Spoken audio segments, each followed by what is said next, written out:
Assalamu alaikum warahmatullah. Welcome to Bilal Moin Vlogs. Today is the 40th day of His Majesty Sultan Qaboos. He left us last month and the mourning period will get over today. I am heading towards his graveyard to pray for the departed soul.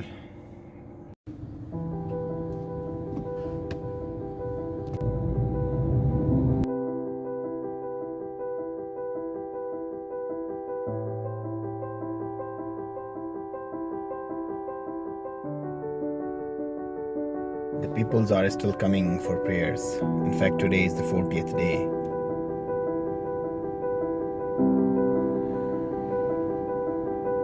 The bond and the love of peoples of Oman with His Majesty Sultan Qaboos is undescribable. I don't have any word to elaborate that feeling which I'm having at the moment here, because peoples even forget their parents and their loved ones after a few days. But here, still a large number of peoples gathering to pray for the departed soul.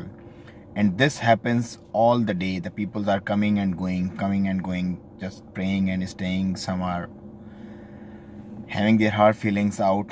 And then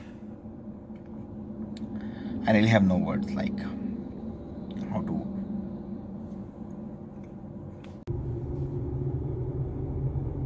It's been 20 minutes I'm here now, and I saw so many people in this hot temperature coming, praying for the departed soul and heading back to their homes. Because he got bond of 49 years with his peoples.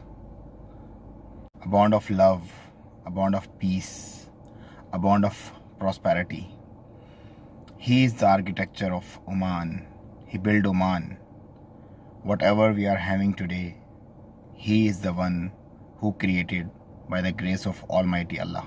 As an expat, I feel so blessed to be in this country. Once I got the job offer back in 2012 for Oman, I even don't know there is some country named Oman exists in the world. Then I start reading about this, and I find that there is a country Oman which is in my neighborhood, and Sultan Qaboos bin Said Al Muazzam is the king, and it's very peaceful country, and the country is for all, like expats, Omanis, everyone are having same sort of facilities, and there is no discrimination, nothing at all, which normally happens in some other countries. And I'm thinking now that I really make a good decision that time for moving Oman, because Oman is my second country now. I can't even think to leave Oman. Well, I'm heading back to home now. The flags will get up tomorrow. The mourn period will get over too. But His Majesty Sultan Qaboos will remain in our hearts, because the love is unconditional with him.